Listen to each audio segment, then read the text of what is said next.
There we go. Okay. Hi, everybody. I'm Jay Lofstead. I'm at Sandia National Labs. I started working on reproducibility stuff quite a long time ago, almost by accident, and it's kind of become the center of what I work on these days because I discovered that we're not really doing science anymore. We're doing computational work that we are told we should trust the output, but people can't reproduce it, so it doesn't meet the definition of science, and AI has made that much worse.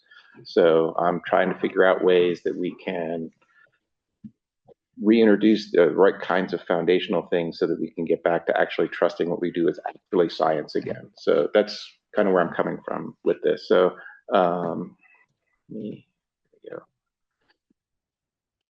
when I got started with the current phase of this work, I was working with Michaela Taufer and one of her students, and we were trying to take an idea that I had back in 2015 to try to containerize every part of our operating environment, and then using singularity containers because they had a separate, it's a storage device in a file rather than a file system in a file. So you could have multiple partitions, and we would put all of the provenance and reproducibility information in a separate partition. And that was great because it always stayed attached to what it was associated with, but it didn't interfere with or try to collide with anything that was related to what the actual application data was. It was basically, as far as I was concerned, the potential perfect solution. And then all of that kind of fell apart with Singularity having all of its issues and such. But we were trying to work on some of the things that were necessary to make that possible as a real production environment. And one of the applications we were working with was called SomaSpy, which takes satellite observation data and then extrapolates it using machine learning methods to get detailed soil moisture information for different parts of the United States. And the question in looking at it, because we were trying to do a reproducible workflow, is that machine learning component reproducible? And turns out the answer was no, not in the slightest. So at that point, I was like, okay, how do we try to just make this one little simple single node application reproducible? And I hired a student, Hannah Ahmed, who worked with me. It's actually still working with me. And she was an undergrad at Scripps and Harvey Mudd at the time. And I said, my project that I want to do for the summer is to look at the impacts of the pseudo-random numbers on machine learning. She said, okay, that sounds like fun. So we got started, and she ended up doing 4 papers with me looking at different aspects of that. And we didn't get a chance to move beyond that, but that's for the next student in line. So what I've been looking at and trying to build over time as I can get students to help me is how do we get that reproducible foundation for machine learning so that we can then, as Odd pointed out, is that because of all the stochastic pieces within the machine learning process, there's a lot of things that have to be documented and be able to be re-injected at the right times. Otherwise, we necessarily can't get the same results out. And it's possible to just say, I want to do statistical reproducibility, but we're not doing a physics kind of thing where something that is statistically the same would be equivalent. It's more a matter of we can get things that are wildly different out. So we actually have to hold it back to more of that bitwise kind of reproducibility standard. So that's kind of where I got started on all of this, and I've been trying to push through. And the thing that I've learned over the last few years is that the pieces that I did with Hannah started trying to address the things at the small scale. But then I started hearing about all of the things that need to be done at the big scale and realized that we have to do all the small things to get started, but then we have to add a whole different class of things to work at the big level just to be able to have something that's going to address like large language models, just because the way that they're built and the way they operate is completely different from a small single node kind of machine learning setup. So what we looked at initially for the small side is that you end up having an algorithm that runs essentially on a single process, takes the data, splits it into train, test, and validation, and then ends up training it, and then you can do the testing and you can do the validation. That works great, and the thing that I'll show you here in a slide or two is how much of an impact the pseudo-random numbers had. We were stunned at how big of an impact it was. We expected it to be noticeable, but we didn't expect it to be as widely varying as it did. And it makes sense once you kind of think about how data distributions are and what happens there. When you get into big data for these large models, what you end up having are things like either you're splitting it across all the GPUs on a node and then doing data exchanges between GPUs to work out and essentially incrementally do a complete round of training. Or if it gets big enough, because you're doing things like image recognition, where you take an image of, say, a dog, and then you shift it in all kinds of different ways and cut off different parts of it, and then keep training that and saying, this is a dog, so that the image recognition can say, oh, I see that part of it, that's a dog. Those kinds of things end up having a data explosion of at least kind of 10x from what you start with, and that doesn't even fit on a single node anymore. And then you get into these large language model kind of areas where the amount of data you have is just enormous, and you're split across all these different nodes, and trying to keep track of everything ends up being a near impossible problem that we have to deal with. So we'll start with the small, and the things that we realized as we were going through this was that the data split was critical. And what I mean by that is what you end up training on versus what you end up testing on needs to end up being proper distributions of the variability in the data in both cases. And if you don't do that carefully, then you end up with models that are skewed. So that was one that matters. And the other piece that we didn't get a chance to dive in as deeply as I wanted to was the training order. And I expect that what we end up asserting initially is going to change, because things will adapt over time. And if you change your starting point, then how it adapts based on further training rounds is going to not necessarily get you to the same place. The things that we ended up working on as the last part of this work were terrifying. And that was, we know that people often prototype in Python and then deploy in C++ for performance. And we said, oh, they use the same pseudo-random number algorithm. Is that portable? And the answer was no. And then it was, well, how do we make it portable? And so I'll talk about that a little bit as well. And then the last piece on this that also ended up being difficult was, you can't just say, for example, I did a k-means algorithm, because there's different ways people implement them. And for example, one thing that some algorithm implementations do is they choose several sets of random centroids, and then they pick the one that seems to work the best. But other algorithms just pick an initial set. And because of that, they change your pseudo-random number sequence.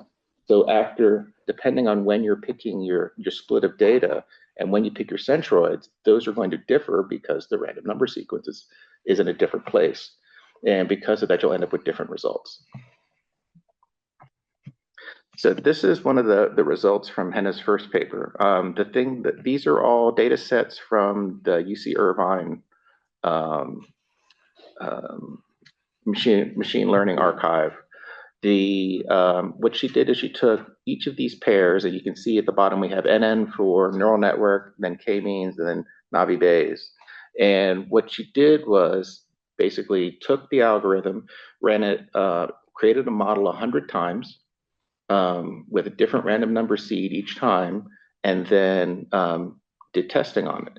And as you can see, there's no stability here at all. The wine one was the one that scared us the most, because it went from 10% accuracy to 90% accuracy, depending on what the training data was.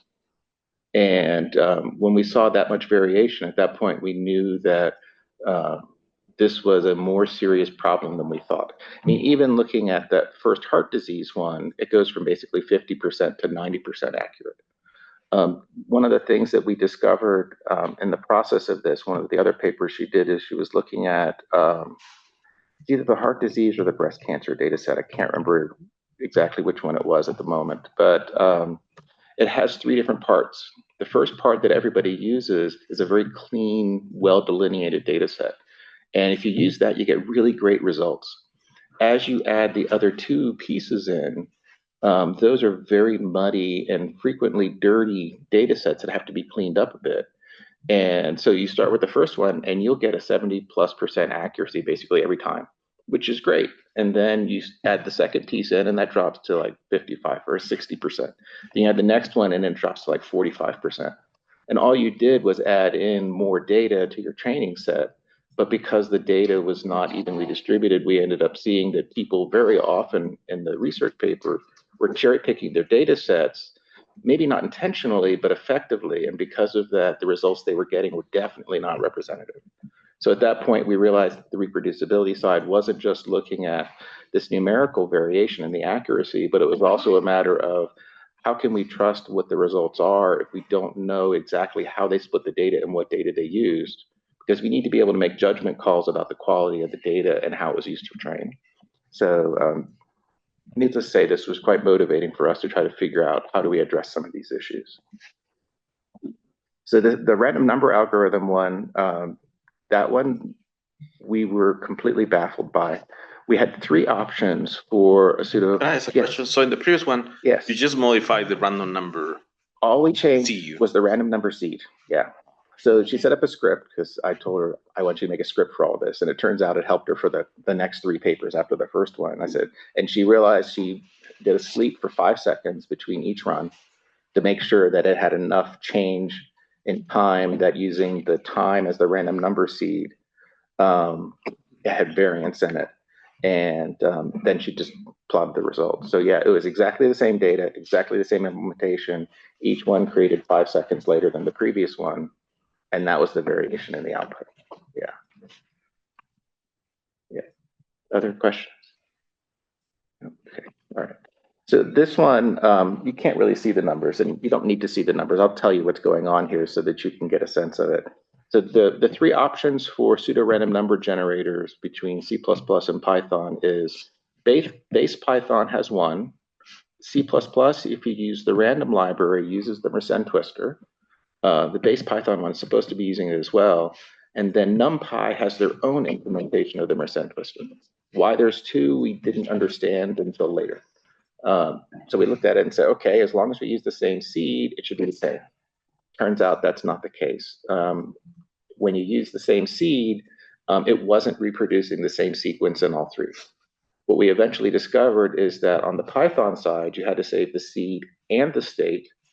Otherwise, it was not going to be able to reproduce the same sequence. So there was one change that we found immediately that was not well documented, because everyone says just save the seed, but the seed isn't enough, particularly on the Python side. The next thing that we discovered after we did a bunch more twisting around and trying to figure things out is that we could get Python's NumPy and C++ to almost do the same sequence. But the base Python one, we could never figure out how to get anything to match it. So there's strong recommendations, just don't use that one because there's no telling what it is. But the difference between the Python NumPy one and the C++ one is NumPy skipped every other number. We don't know why, but we know that if NumPy said 1, 2, 3, and then C++ would say 1A, 2B, 3C. And that was just the way it worked. So at that point, then we said, okay, we know how to make the random numbers portable between the two languages, even though it's supposed to be the same algorithm. But now you have to be intentional about it, and we at least have documented what it takes to do that. So these are some of the things that we started with to try to get that small scale pieces to work. There's more that needs to be done. For example, the whole data analysis, quality analysis, and how to do that effectively. That's something else that we still need to try to work on here. So the next thing is more kind of a futures thing that I'm trying to get funding to work on, but Genesis is not allowing that because Genesis isn't about understanding machine learning. It's about how do I put it in production. So getting people at Sandia to agree with me that these are important issues as well has also been difficult. So I'm still trying to find ways to get some funding organization to say, yes, these are important things to work on. So we've mentioned this a little bit. What? Five. Yes. Yep, I'll be right on. Okay. So from for the large scale, I think I mentioned this already earlier, is that the scale of the data ends up being a big part of the problem because you're distributed across multiple nodes. You also then are probably going to be dealing with things like checkpoint restart from a crash. And the other one, which is a little nastier almost, is in talking with the people who were doing some models at Microsoft, they said they would go through and periodically take a model out of their training run as they're going. And I think this is fairly standard practice. They would just take a sampling of them and say, okay, which of these paths are doing well and which are not? And the ones that are not, they would prune them off, and then they would replicate the ones that are doing well, then they would keep training. And if you're trying to replicate the actual creation of that model, these decision points end up being additional things that you need to work into your reproducibility tracking, because the sequence of the data during the training is clearly mattering at that point. And so getting enough information to be able to recreate these models from scratch has become a difficult problem. So for the plan I have to get started on this, and what like I said, I'm trying to get the funding to go on this, is that Sandia has decided it wants to be the lead on implementing machine learning in scientific computing. And while that's a really nice goal, in my opinion, and this is definitely not Sandia talking, I think we're being extraordinarily risky about it. There is an enthusiast approach rather than a scientist approach to doing it. They're saying, I've created a model with some output from the simulation or some observational data that with my spot testing seems to look good, therefore I'm declaring victory. And when you ask them and say things like, okay, what's the boundaries of what the machine learning model can do compared to the physics? They say, that's a really hard question. We really should look at that. And I just like, wait, we're putting this in production and we don't know that yet? How do we even know that it's representing the same thing? We know that in some parts of it is, but we don't know that overall it can represent the same range of physics that we need to care about. And so that's one of the big things on the boundaries, and also the how does it work properly across this entire space? That's completely unknown at this point for all of the people that are doing this kind of work, because the focus has been on how fast can you get different models to appear to work, not do we know that this model truly works the same as the physics. It works well enough in the tested cases, and therefore people are declaring victory and moving on. This is a known situation, but it is not one anybody's been willing to address so far. The third item here, we don't know how much data we need because we haven't tested to see where the boundaries are yet. And then one that I know I've been concerned about, and I don't know how to measure this properly because I don't understand the physics part of it well enough, is that I know there's multiple layers of physics that end up being present in all of these models. And some data is going to be affected by the secondary physics and some data is not. Sometimes you want that there in your model, sometimes you don't. And the question is, well, when we created this model, what of those secondary effects are there and which ones are not? And how do we make sure that we either have them there or don't have them there? So there's a whole lot of things around trusting these physics models that we just haven't started to look at yet because nobody has had the desire to slow us down and say, let's truly look at and trust this the way we can, a physics formula. Instead, they're saying, we have something that looks like it works, it's 1,000 times faster, we're just going with it. And that's even less science than the computational science that the one person just says, trust me. So that's the part that really kind of scares me on this. So I think the large language model part, it's the worst case in all of this just because this scale is so big. And I think we can do this small well enough. We're just about to a point where with proper guidelines and community adoption, we can actually do a pretty good job at that. I'm not too worried about that anymore, but the big is an area where it's just too hard. So one of the issues that Odd also brought up, and I know this has been a perennial problem, and Chameleon Cloud can start to help, but the AlphaGo problem, Chameleon Cloud's not big enough. And even all of it together is not big. So how do we get enough resources to work on this? And how do we get people to understand the importance of, I had a physics formula that I implemented, and I know how well that works because I have this physics formula I can work with and plot and look at things. But I had this other thing that's a black box that seems to be representing the physics formula. How close is it? And getting people to understand that I don't know what we have to do because the hype cycle is just so intense right now. So that's what I want to talk about today. Questions? So you know how to do this, well, to do this very small scale. Yeah. what are your thoughts about how should we approach it, the larger, the bigger scale? So the things that we discovered on the small scale, I think we can translate to the large scale, but we need to test them to understand if we covered everything and what the new pieces are. So we know how much the random number sequence matters. And we know that that's used in both the small scale and the large scale, not just, and then a large scale it's used not just for like the training order and such, but it's also used for deciding which data gets moved where. That's not necessarily a deterministic process. So we need to figure out what all of those points are and document what the choices for the random number seed and state are at those points, and then find ways to detect those points and be able to inject those values to, excuse me, get back to the same sequence again. And so that's the first part on that, is just being able to take the lessons we learned on the small scale and do that same kind of analysis, knowing what we know from the small scale on the large scale, and find those injection points, find those safe points, and try to get that implemented as part of the processes. Mm-hmm. So basically, it's a kind of a combinatorics problem. You have random seeds all over the place. Yeah. And you have to kind of want to test all possible, or at least the combinations that make sense.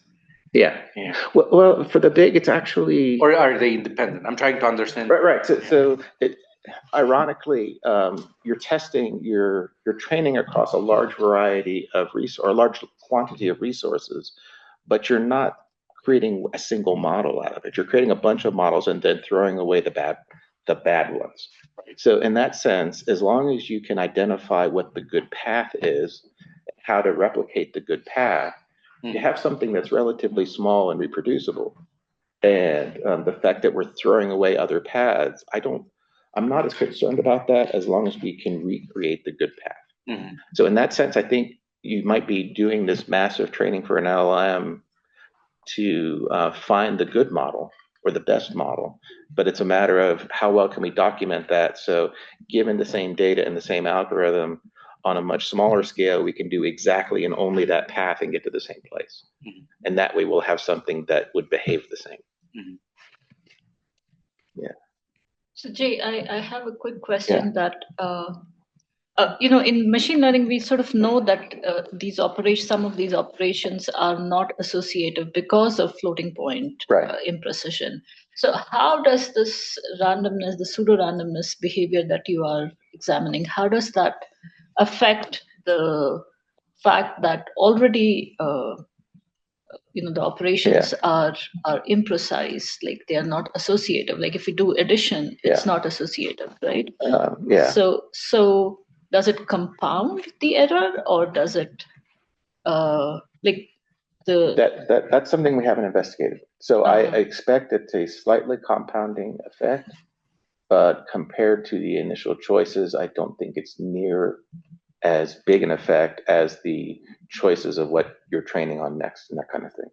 I don't know the magnitude on the weights to be able to make a more informed comment than that. Okay. Yeah. If the magnitude is 4 bits or 8 bits, then we could just shift to integers and we're fine. If the magnitude is 64 bits and we're using a lot of the mantissa and the exponent, then we have a different problem. Yeah. But it seems like it's more in that we could shift to doing integer-based floating point arithmetic. Integer value, to show my age, there was a program back in the 386 era that was doing fractal generation, and before the math coprocessors were common. And it did it all through integer math. So they created integer math routines that represent the floating point values. And because of that, it ran really fast compared to doing all the floating point math. And we could change to doing the same kind of thing, since we're going to be doing things that fit within simple integer values. It's just a matter of, because we have the math coprocessors, we're lazy and say, oh, we have a math coprocessor that runs the floating point at the same speed as the integer math. Let's just use the floating point, even though the floating point we know for a long time has been problematic. Yeah, so that would be another interesting change, is somebody deciding, let me change this to doing deterministic integer format floating point calculations. Mm-hmm. So that way I know I always get the same value rather than using the floating point value. Right. Yeah. Yeah. Okay. Can I ask one more question? Yeah. I can ask it later. Yeah, we are running a little behind time. So let's thank the speaker again. And over to Daniel Acuna from University of Colorado Boulder.